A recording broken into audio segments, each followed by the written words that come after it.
In the dead of winter, deep in the snowy wilds of Oregon, a military K-9 lay dying beneath the pines, wounded, forgotten, and left behind by the very men he was trained to protect. No chopper came. No handler called his name. Just silence, until the trees shifted. From the shadows emerged not a soldier, not a human, but something the world would never expect. A chimpanzee, scarred and silent, who chose not to attack, but to lay beside the dying dog and shield him from death with nothing but his own body heat. That moment changed everything. It wasn't survival. It was a miracle. Before we begin this unforgettable story, would you mind sharing where you're from in the comments, and if stories of love, loyalty, and second chances move you? Please give this video a like and consider subscribing. Winter had arrived early in the Cascade Mountains of Oregon. Snow layered the evergreens in thick silence, and the sky above Mount Jefferson hung heavy with steel-gray clouds that promised more to come.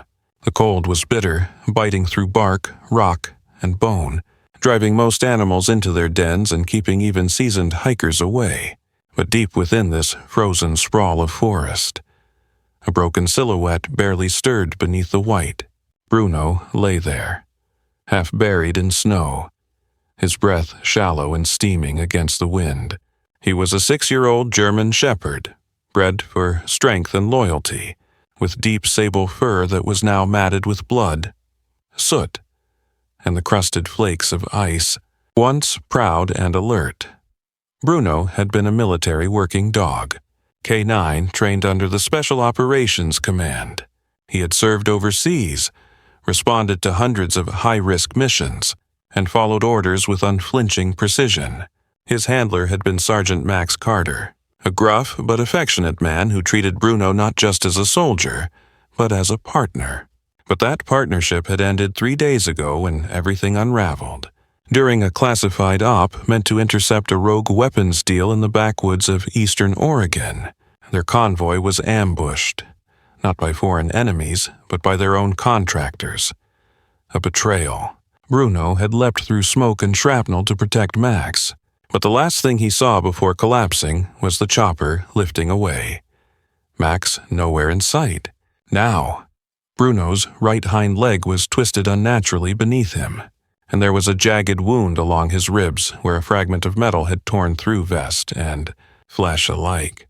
His military harness was gone, likely ripped off as he crawled beneath branches and over rocks, trying to follow phantom scents that faded too fast in the snow. He had not eaten in days. His paws were cracked, his nose bleeding from the cold. The world around him had narrowed to pain, and the occasional echo of birds crying far above. He no longer had a mission, no commands, no handler, only cold. But the forest was not entirely empty. From the trees above, high among the snow-draped boughs, a figure watched with quiet intelligence. Oliver had seen much during his 15 years of life, too much for a creature who was supposed to live in warmth and family. He was a chimpanzee, taller and leaner than most of his kind, with faded patches of fur on his arms and chest where wires and needles had once been. His face was long, his brow heavy, and his amber eyes bore the melancholy of someone who had known cages too long.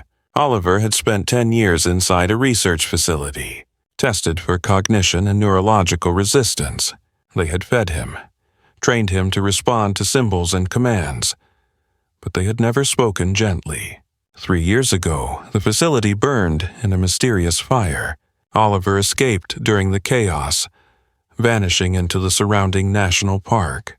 Rumors circulated among rangers of a ghost ape in the forest, intelligent and elusive. No one had ever captured him again. He had made the Cascade Wilds his home.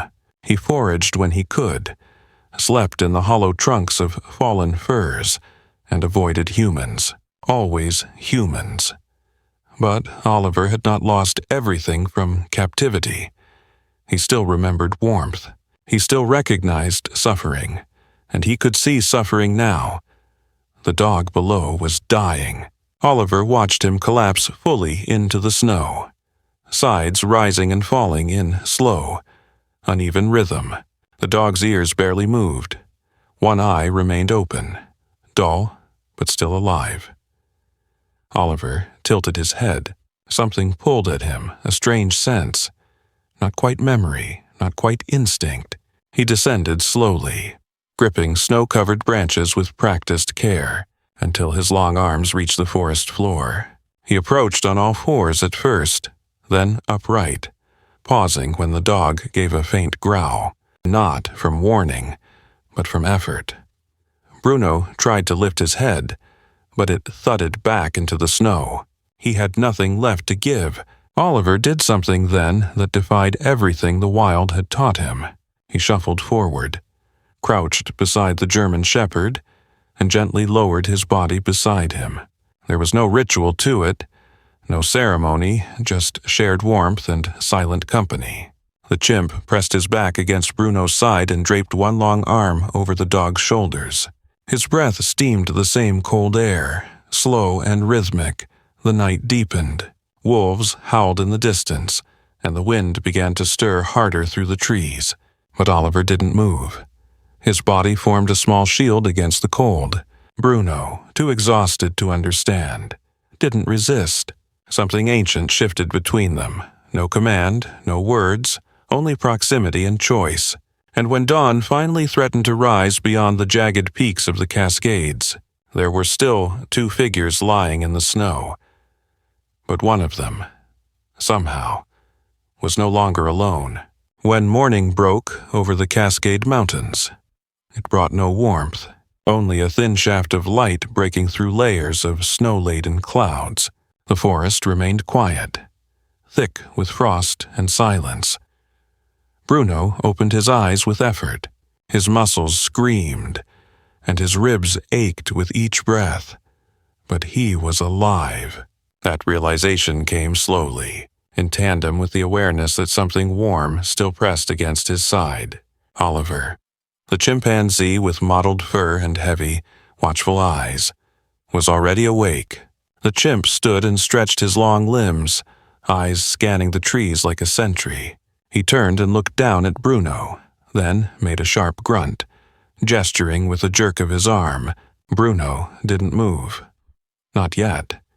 He wasn't sure what he was seeing, but when Oliver repeated the motion, this time pointing down a narrow animal trail veiled in frost and pine needles, Bruno understood. The chimp wanted him to follow. Bruno shifted, groaned, then forced his front legs beneath him. His injured back leg dragged behind uselessly. He crawled forward, leaving a shallow path in the snow.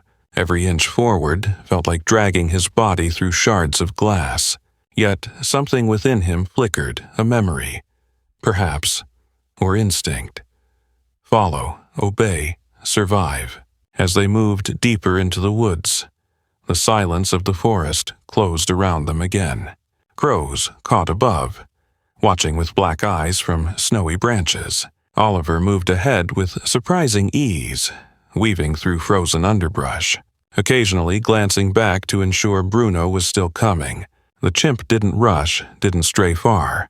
He waited when Bruno collapsed, and once, he even doubled back to pick up a piece of frozen bark, which he gently nudged under Bruno's bleeding paw like a mat. Bruno's thoughts drifted as he moved, dragging himself forward in rhythmic agony.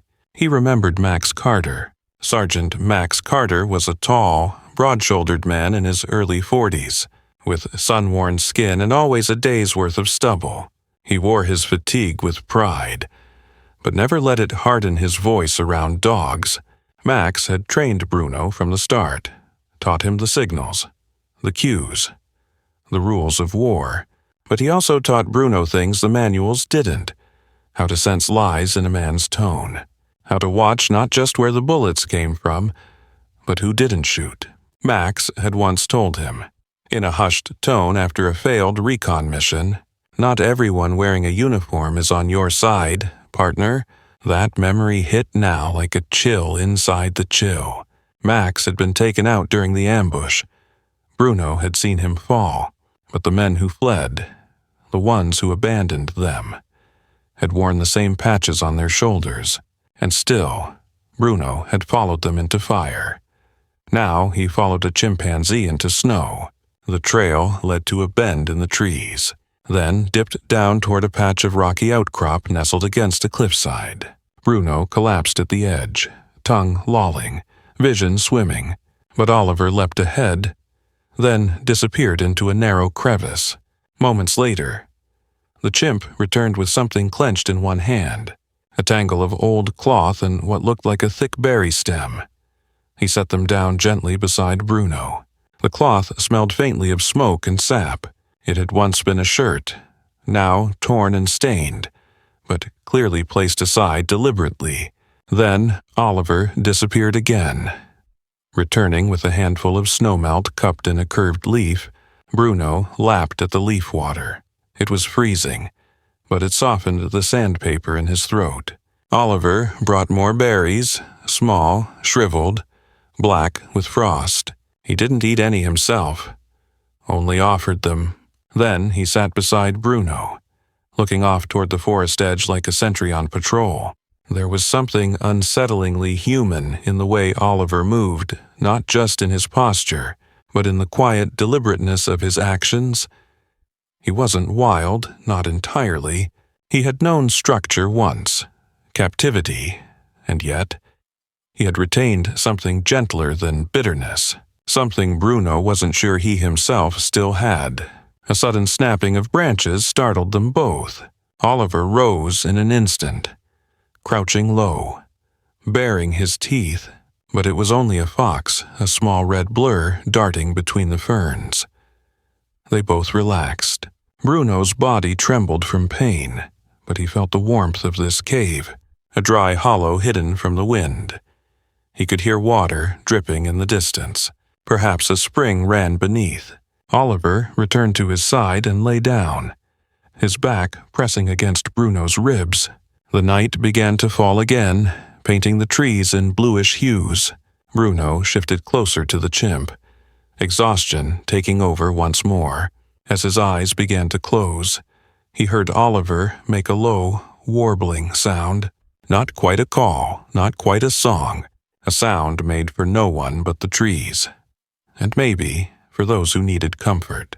Bruno let sleep take him, wrapped in the odd warmth of this forest guardian who bore no rank, wore no uniform, and offered no commands, only shelter. The wind had calmed by the time the third day unfolded across the Cascade wilderness. A milky light filtered through tall Douglas firs, and the forest floor, though still crusted with snow, revealed patches of trampled earth. Somewhere far off, a woodpecker tapped a dull rhythm into bark. Nature was waking again, but something in the woods was deeply wrong. Ranger Callie Turner zipped her forest green parka higher against her neck as she leaned over a narrow stream. Her breath fogged in the morning air. She was in her late 30s, lean and broad-shouldered from years of hiking steep trails. Her face bore the quiet intensity of someone who never looked away from a problem.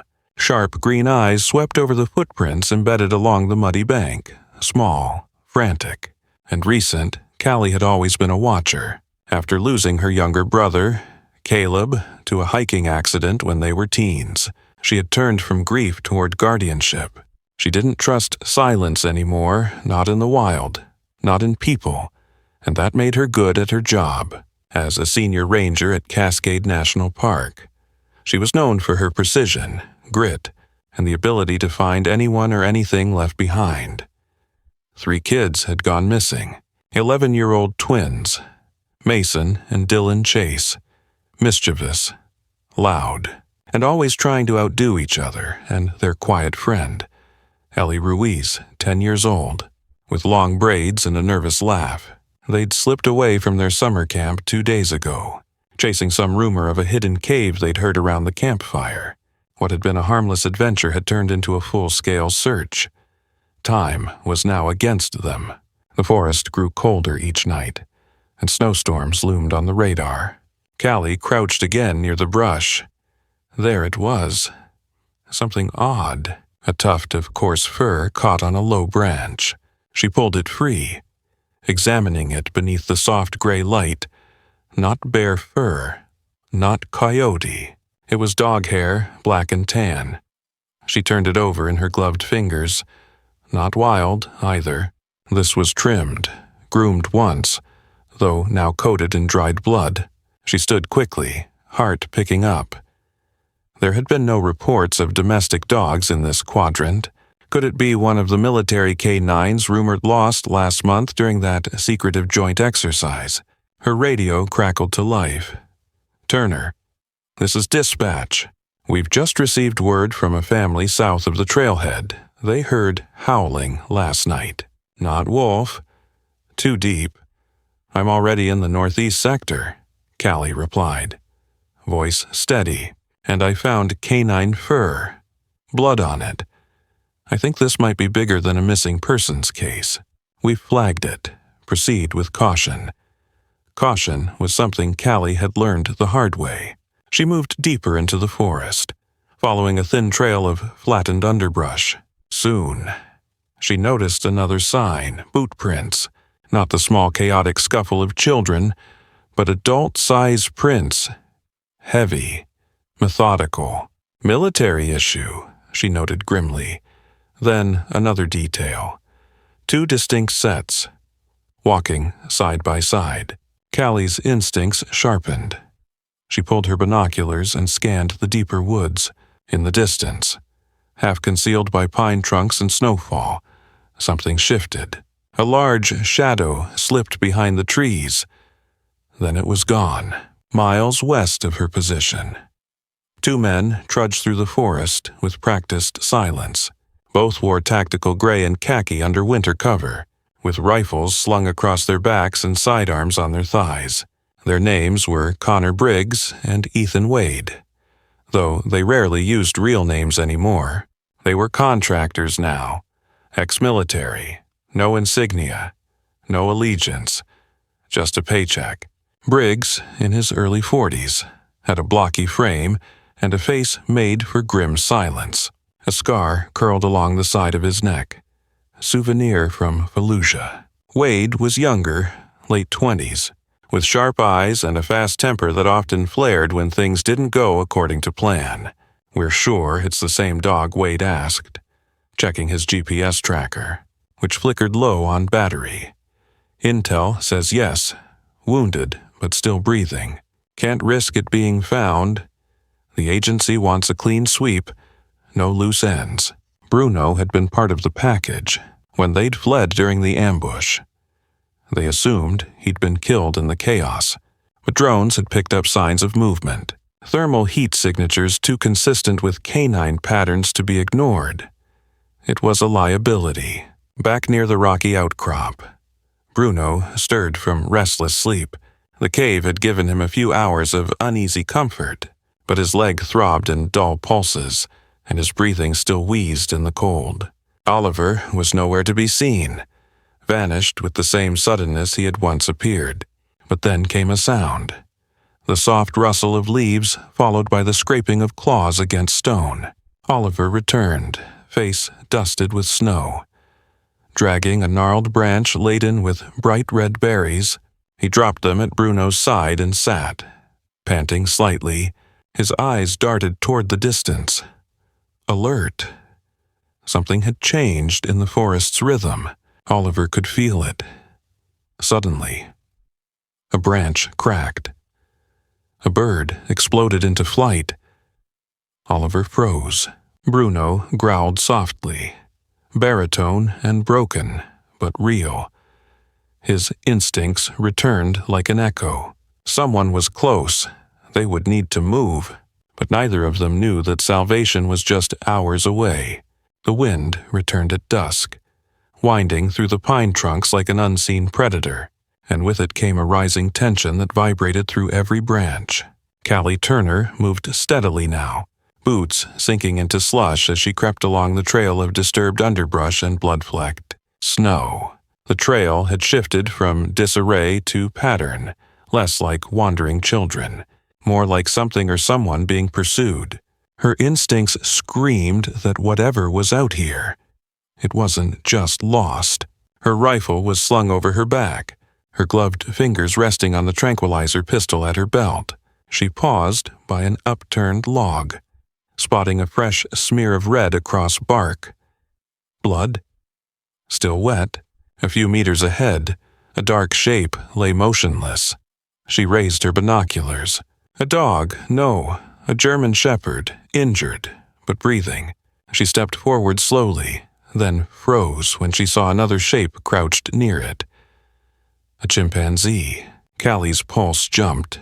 It was enormous, at least 4.5 feet tall, with wiry muscle beneath scarred black fur. Its face was pensive, eyes human-like in their focus. It glanced up as she approached, not with aggression, but wariness. Her voice was low, steady. "Hey, I'm not here to hurt you." Bruno stirred at the sound. His ears flicked back, his body tense but unmoving. Callie moved closer, inch by careful inch, studying the scene. The dog was wounded, its hind leg badly twisted, ribs visible beneath his matted coat. But he didn't snarl. Instead, his eyes tracked hers with quiet alertness. She noticed the chimp had curled itself partially around the dog, as if shielding it from the elements.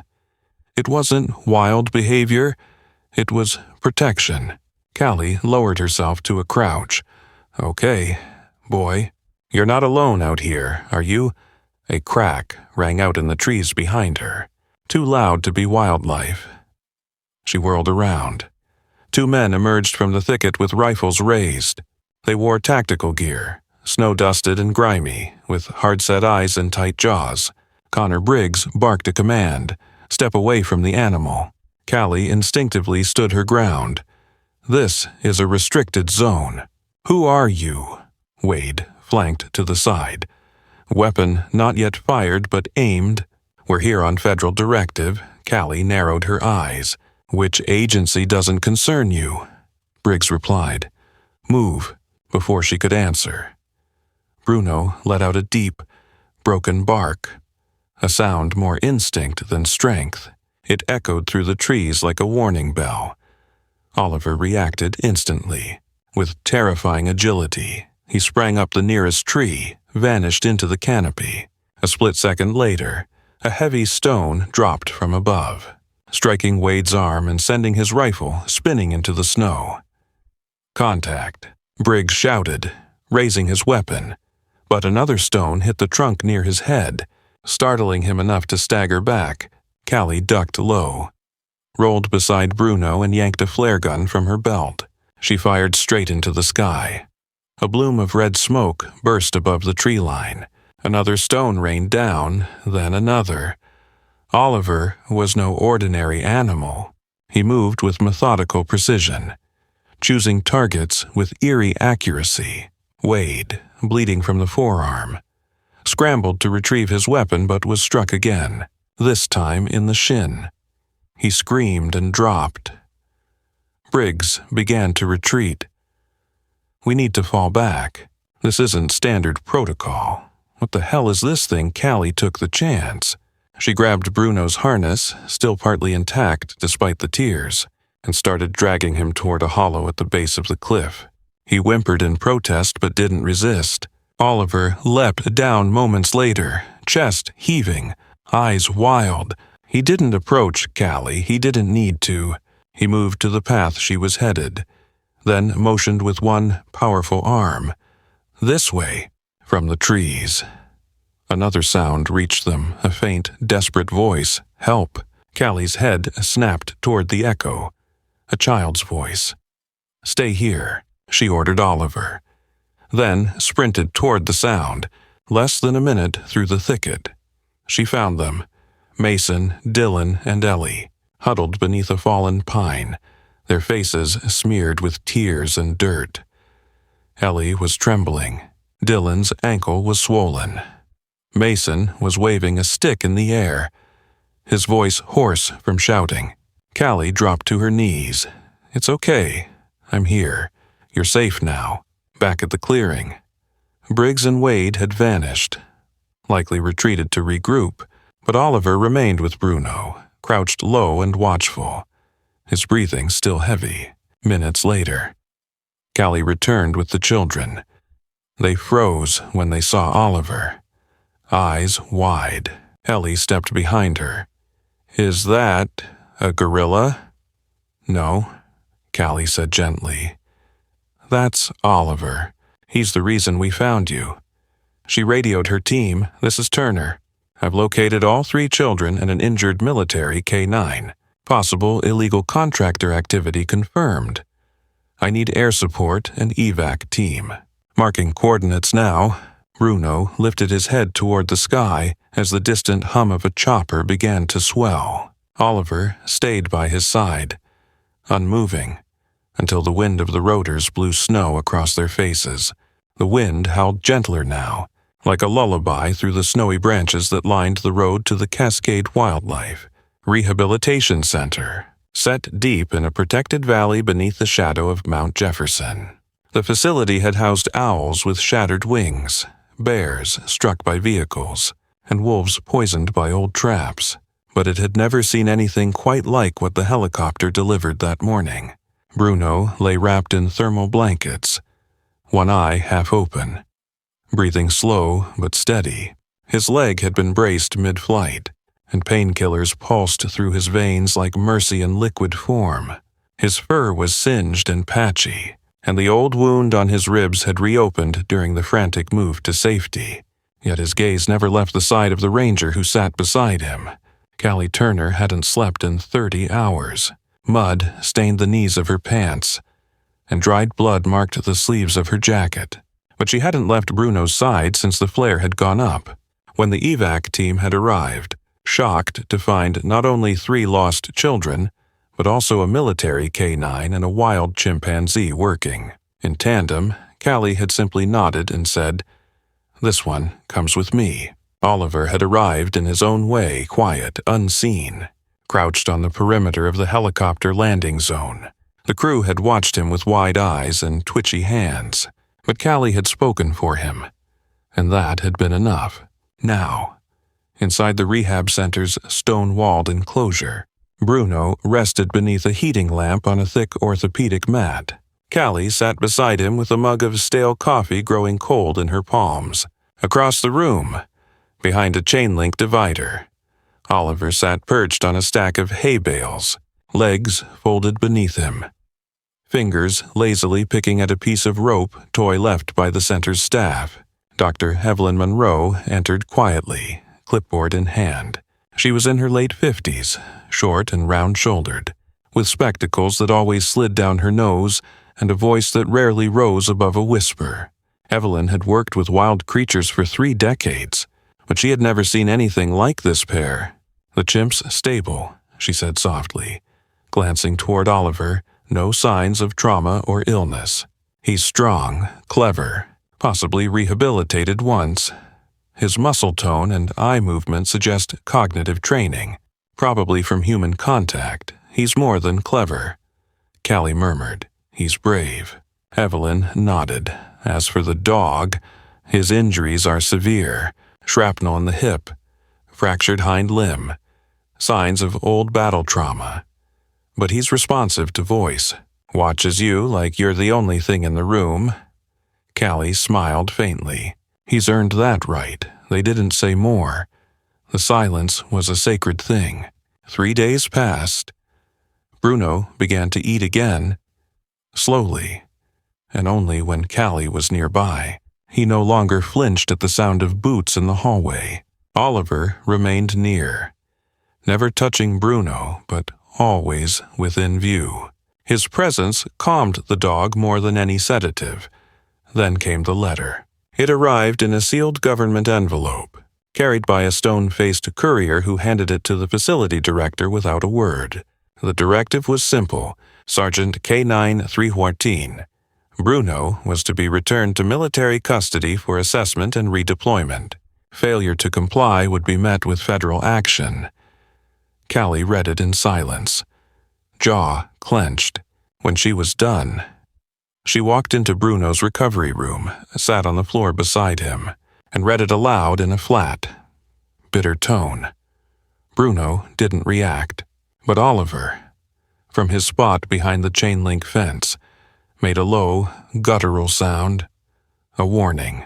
Later that night, Callie posted the security footage. It had been captured from the body cam of one of the rescue team members, who had arrived moments after the mercenaries fled. The video showed Oliver atop the trees, hurling rocks with precision. It showed Bruno's battered body leaping in front of Callie. It showed 3 terrified children huddling beside a wild chimp and a wounded dog. She titled the post, "The Soldier and the Savage Who Saved Us." It went viral in 12 hours. Within a day, national news networks ran the story.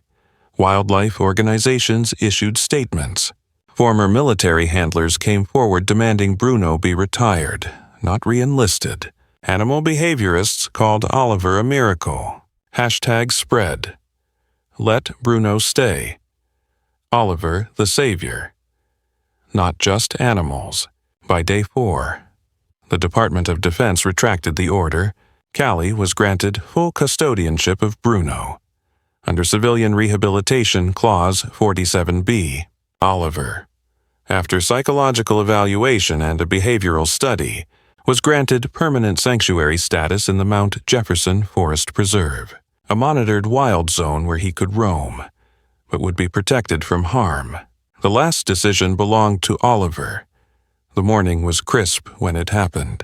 A soft blanket of fog rolled across the treetops as birds called from high above. Callie was adjusting Bruno's brace when she saw him. Oliver, standing just outside the chain-link perimeter, half shrouded by pines. He didn't approach. Bruno, now strong enough to stand, limped slowly to the edge of the enclosure. He didn't bark. He didn't whine. He simply stared. Oliver stared back. Their eyes met for one long, unbroken moment. Then Oliver turned. He vanished into the trees without sound. No drama, no farewell, just distance and peace. Callie placed her hand gently on Bruno's neck. "He knows you're okay." Bruno pressed his head into her palm. They stood like that for a while, ranger and soldier, the wild and the tame, no longer separate, just survivors. Sometimes, the greatest miracles do not come in flashes of light or thundering voices from the sky. They come in quiet moments, in a chimp who chooses compassion over instinct, in a dog who chooses to live again, and in a woman who chooses to fight for those without a voice. Bruno and Oliver's bond was not an accident. It was a whisper from something greater, a reminder that even in the darkest woods, God's hand is at work, weaving grace through fur, paw prints, and healing hearts. In our daily lives, we often overlook the quiet miracles, the moments when we forgive instead of hate, when we reach out instead of turn away. Perhaps that's where faith truly lives, not just in cathedrals, but in kindness, in choosing love again and again. If this story touched your heart, please share it with someone who still believes in second chances. Leave a comment below and tell us what moment moved you the most.